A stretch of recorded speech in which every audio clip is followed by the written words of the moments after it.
Good evening, class 10th ICSE. So I am taking the doubts of tangents and intersecting chords. और जो doubts मैं आज लेने वाला हूँ मैं आपको already send कर चुका हूँ. So I am taking the first question as 18A, 8th question. It says that if the sides of parallelogram touch the circle, then it will be a rhombus. So it is given that ABCD is a parallelogram, and you have to prove that ABCD will be a rhombus if the sides touch the circle. If the sides of the parallelogram touch the circle, like P, Q, R, and S. So look at here. AP will be equals to AS. AP will be equals to AS. Similarly, BP will be BQ equals to BQ. CR will be equals to CQ, and DR will be equals to DS. Okay, now because you know that the two tangents drawn from the external points are always equal in length. So now add these four equations. AP plus BP plus CR plus DR is equals to AS plus BQ plus CQ plus DS. Now AP plus BP will be equals to AB, and CR plus DR will be equals to CD. Yes or no? Similarly, AS plus DS is equals to AD, and BQ plus CQ, lastly BQ plus CQ is equals to BC.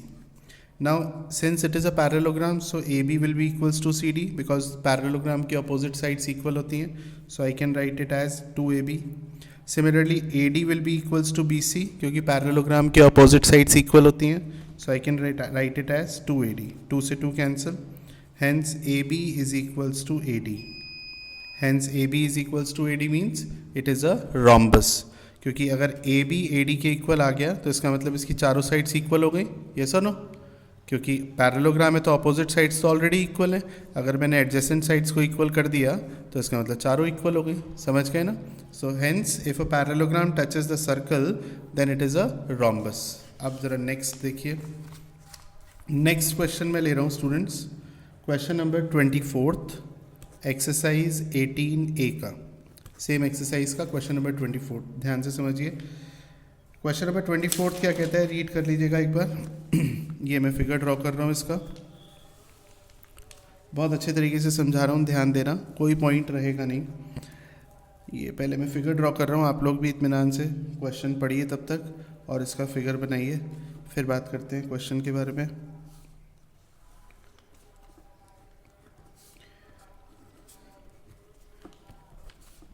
चलिए अब बात करते हैं. तो इसमें लिखा हुआ है कि AB and AD are the bisectors.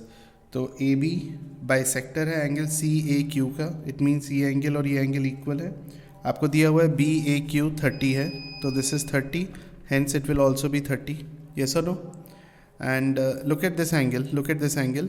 This is, we can say that angle between a chord and the tangent. Angle between chord and tangent. Yes or no? समझ रहे हैं ना मैं किसकी तरफ इशारा कर रहा हूँ? Angle between a chord and tangent is equal to the angle subtended by same chord in the alternate segment.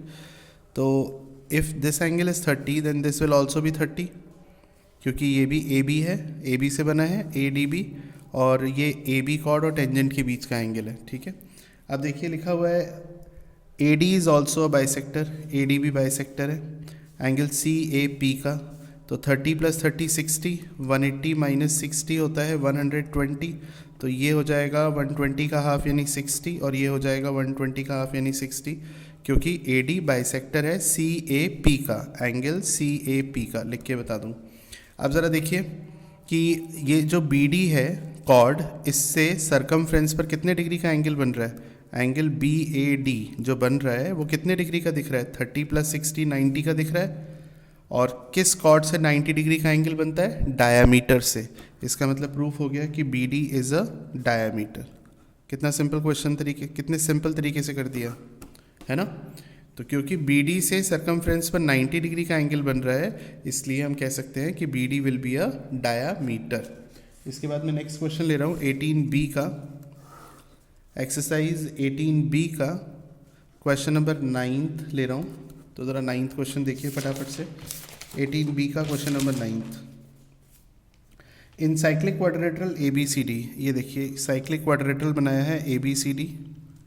ये देखिए ABCD साइक्लिक क्वाड्रिलेटरल. आराम से सवाल पढ़िए सब बच्चे. ABCD is a cyclic quadrilateral. Okay. The diagonal A C, ये diagonal है A C, bisects the angle B C D, B C D को बाइसेक्ट करिए, इट मीन्स ये एंगल एक्स और ये एंगल एक्स हो सकता है, मान सकते हैं, क्योंकि ए सी जो है बी सी डी को बाइसेक्ट कर रही है, एंगल बी सी डी को। आगे पढ़िए। Prove that the diagonal B D, यानी कि जो डायगनल है बी डी ये पैरेलल है अगर हम ए पॉइंट पर टेंजेंट खींचे इसके, यानी हमें प्रूव करना है, टू प्रूव, हमें प्रूव करना है कि B D is parallel to the tangent A T, A T नाम डाल देते हैं इसका, ठीक है ना। ये हमें प्रूफ करना है, कैसे प्रूफ करेंगे? गौर करिए कि अगर ये पैरेलल हैं तो ये एंगल और ये एंगल इक्वल आना चाहिए, हाँ है ना, क्योंकि अगर ये लाइन इसके पैरेलल प्रूफ कर दूं तो ये दोनों एंगल ऑल्टरनेट होंगे। तो अगर ये एंगल 1 और एंगल 2 को इक्वल प्रूफ कर दूं, अगर इक्वल प्रूफ कर दूं, दिया नहीं है याद रखना, इक्वल प्रूफ कर दूं, दिया नहीं है याद रखना, तो ये लाइन बी डी पैरेलल हो जाएगी किसके? ए टी के। अब कैसे प्रूफ करेंगे ज़रा गौर करिए।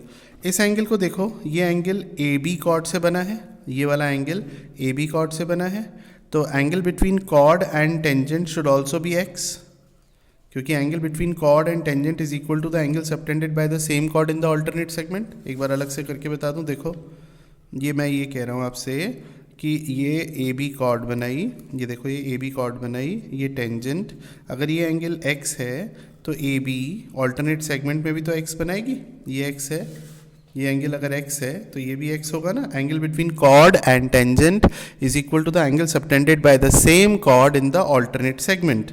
क्लियर है? चलिए अब ज़रा इस एंगल को देखो, ये एंगल किससे बना है? ए डी से बना है, ए डी से, तो ए डी से और कौन सा एंगल बना है? ए बी डी बना है, तो ये भी एक्स होगा, हो गया प्रूफ, ये एक्स, और क्योंकि ये दोनों ऑल्टरनेट एंगल हैं इसीलिए बी डी पैरेलल होगी ए टी के। एक बार इसका रीज़न और समझा रहा हूँ, इसका रीज़न और समझा रहा हूँ, दोबारा देखना सब लोग। ये देखो मैं ये बोल रहा हूँ बच्चों कि ये देखो ये कॉर्ड है ए बी और ये टेंजेंट है, ठीक है, तो this is angle between chord and tangent, so this will be equal to the angle subtended by the same chord in the alternate segment. तो अगर ये x है, ए बी से जो बन रहा है, तो angle between A B and the tangent will also be x। समझ गए बात को? क्लियर होगा शायद अब। तो इसके बाद हम आते हैं 18B का, 18B का ये 9th क्वेश्चन था, अब 18B का 14th क्वेश्चन। 14th क्वेश्चन क्या है ज़रा पढ़िए, 18B का 14th। 18B के 14 में 2 पार्ट्स हैं, हालांकि सेकंड पार्ट पूछा है आप लोगों ने, मैं दोनों पार्ट समझा रहा हूँ, दोनों पार्ट, पहले फर्स्ट पार्ट और फिर सेकंड पार्ट, दोनों पार्ट समझाऊंगा, ध्यान देना। ये लिखा हुआ है आपको एंगल सी डी ई 90 है, एंगल सी डी ई 90 है, 2 कॉर्ड्स हैं ए ई और बी सी, ये डी पॉइंट पर इंटरसेक्ट कर रही हैं।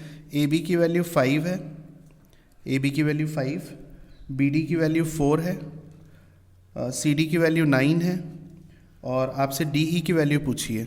अब ये 5 है, ये 4 है, पाइथागोरस थ्योरम से ये तो आप निकाल ही लेंगे, 3 आएगा।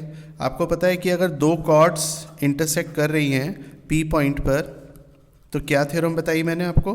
P A into P B equal होता है P C into P D के। अब थ्योरम याद करना बहुत ज़रूरी है, ठीक है ना, थ्योरम याद नहीं करेंगे तो दिक्कत आएगी।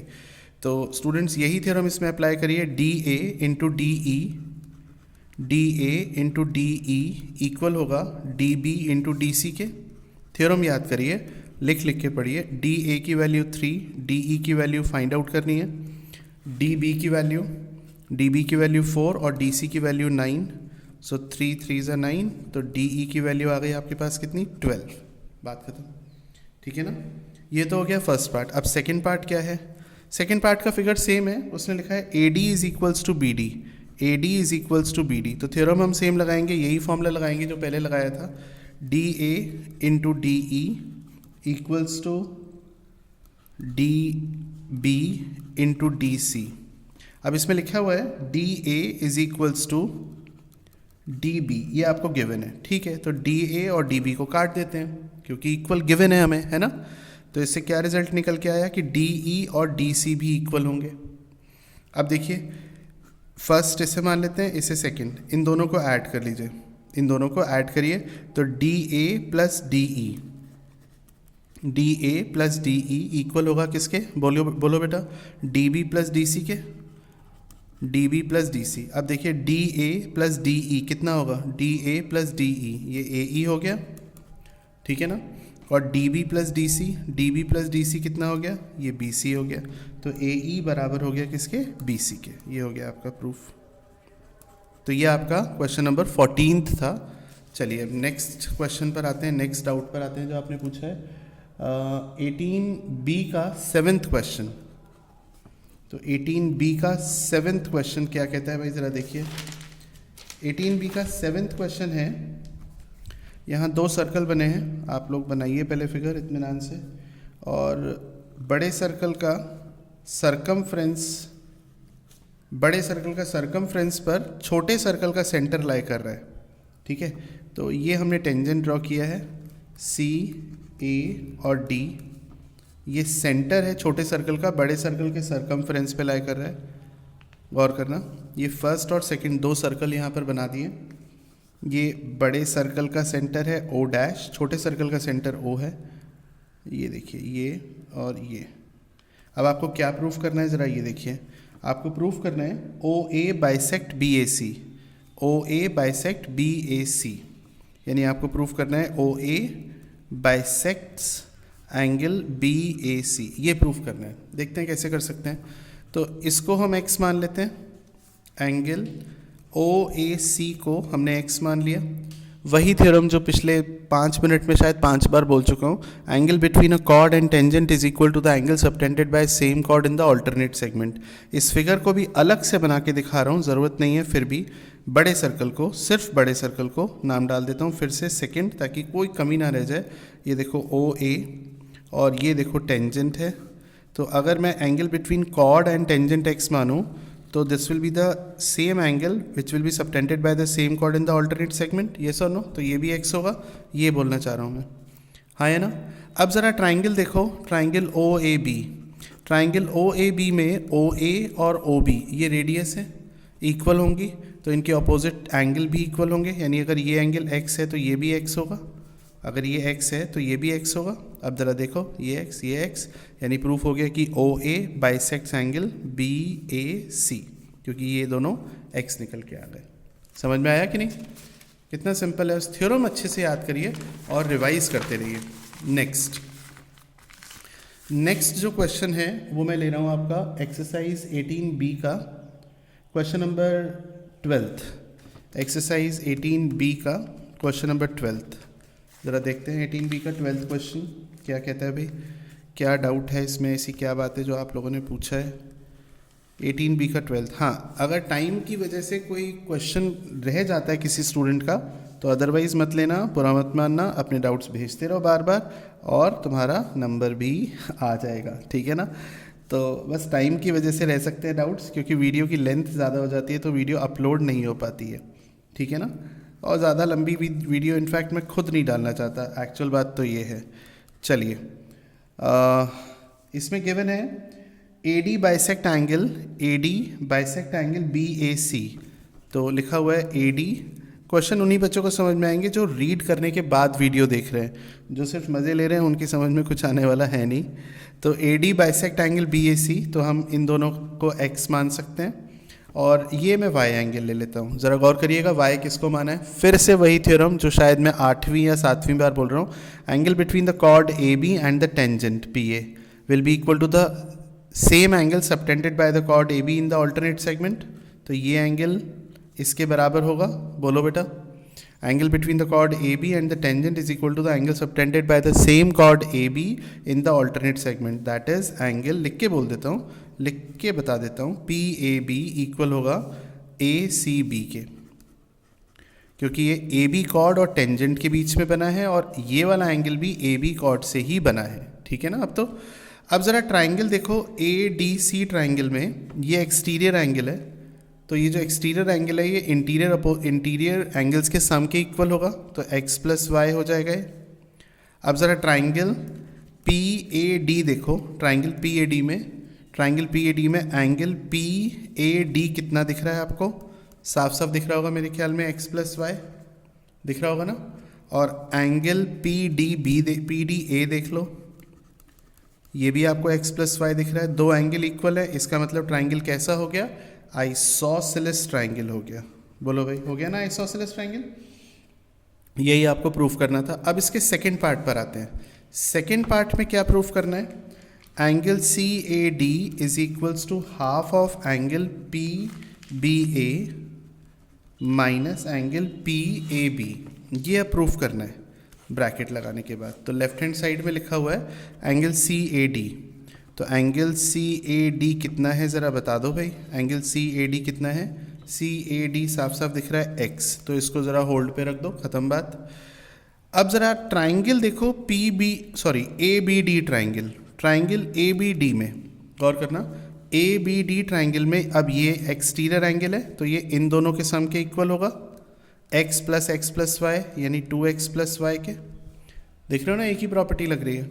तो चलिए आर एच एस ले लीजिए। अब आर एच एस में half of angle P B A minus angle P A B, बताओ कितना है?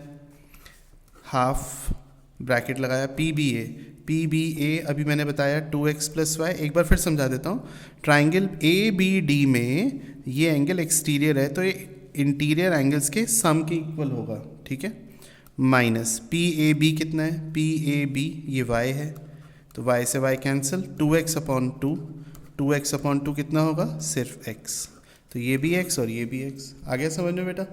इस तरीके से क्वेश्चन करने हैं। 18b का 12th हो गया।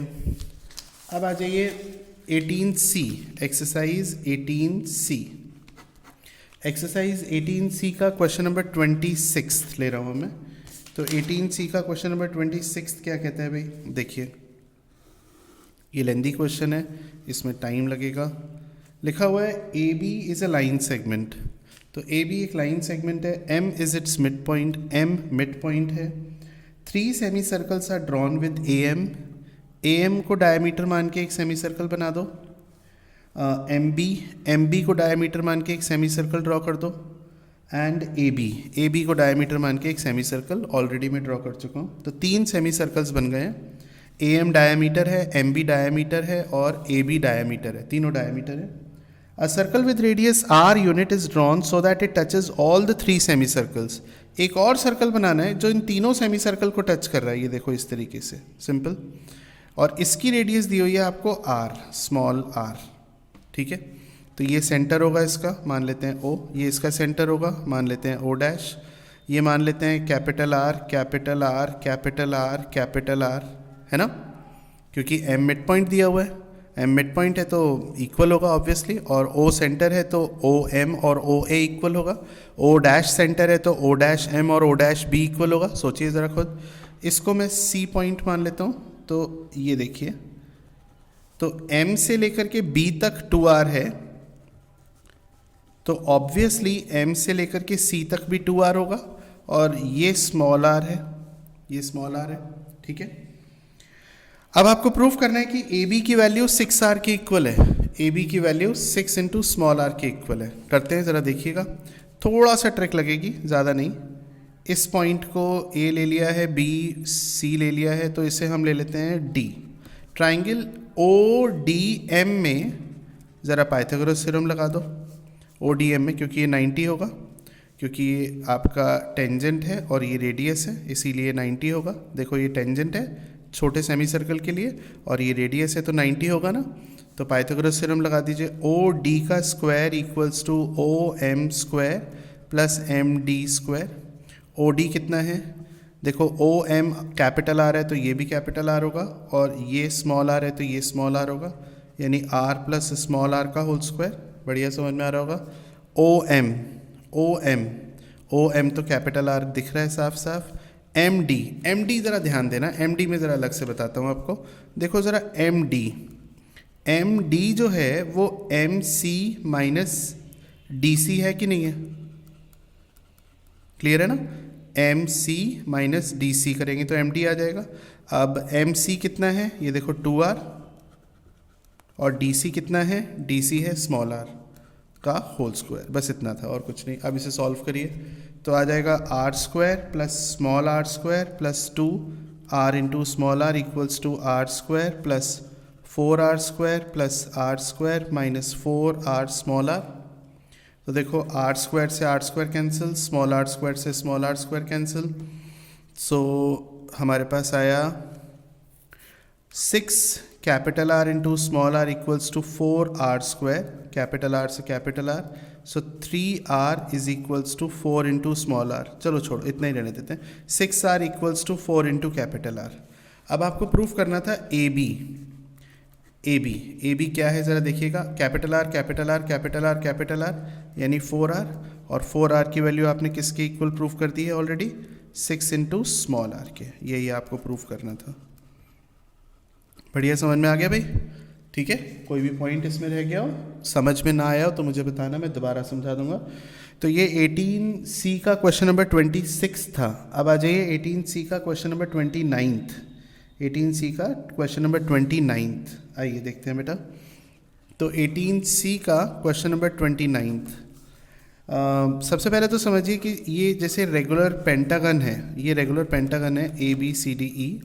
रेगुलर पेंटागन का मतलब होता है इसका ईच इंटीरियर एंगल इक्वल होगा, और ईच इंटीरियर एंगल निकालने का क्या फॉर्मूला होता है, n-2 इंटू 180 अपॉन n, यानी 5 में से 2 गया 3 इंटू 180 अपॉन 5, तो ये आ गया 108।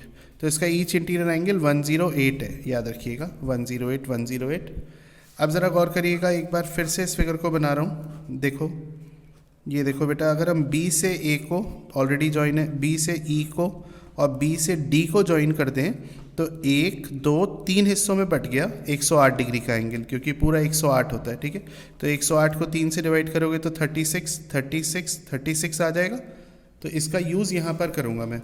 प्रूफ करना है कि any 4 vertices of regular pentagon are concyclic. कोई भी 4 वर्टेक्स अगर हम ले लें तो वो साइक्लिक क्वाड्रिलेटरल बनाएंगे। तो देखते हैं भाई कैसे बनाते हैं। ये 4 वर्टेक्स मैंने ले लिए, मुझे प्रूफ करना है कि ये क्या है, साइक्लिक क्वाड्रिलेटरल बनाएंगे, यानी कि इसके अपोजिट एंगल का सम 180 होगा, ये प्रूफ करना है। तो एंगल D की वैल्यू आपको पता है 108 है, C भी 108 है, पूरा E भी 108 है, और पूरा B भी 108 है, और पूरा A भी 108 है। सारे एंगल 108 के होते हैं।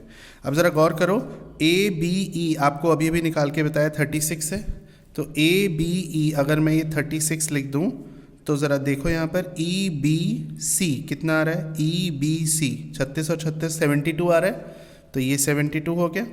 तो ज़रा इन दोनों का ऐड कर लो खुद से, कितना आ रहा है, 180 आ रहा है कि नहीं आ रहा, आ रहा है ना। और जिस क्वाड्रिलेटरल के अपोजिट एंगल का सम 180 होते हैं वो क्वाड्रिलेटरल कैसा होता है, साइक्लिक क्वाड्रिलेटरल होता है। इससे प्रूफ होता है कि CDEB साइक्लिक क्वाड्रिलेटरल होगा, यानी ये चारों वर्टेक्स कौन साइक्लिक होंगे। क्लियर है? चलो, तो बस इतना ही रखते हैं। और भी बहुत सारे डाउट्स हैं, भेजते रहो जिनके डाउट्स अभी सॉल्व नहीं हुए हैं, और नेक्स्ट वीडियो लेक्चर में मैं सॉल्व करके आपको भेजूंगा। Thank you.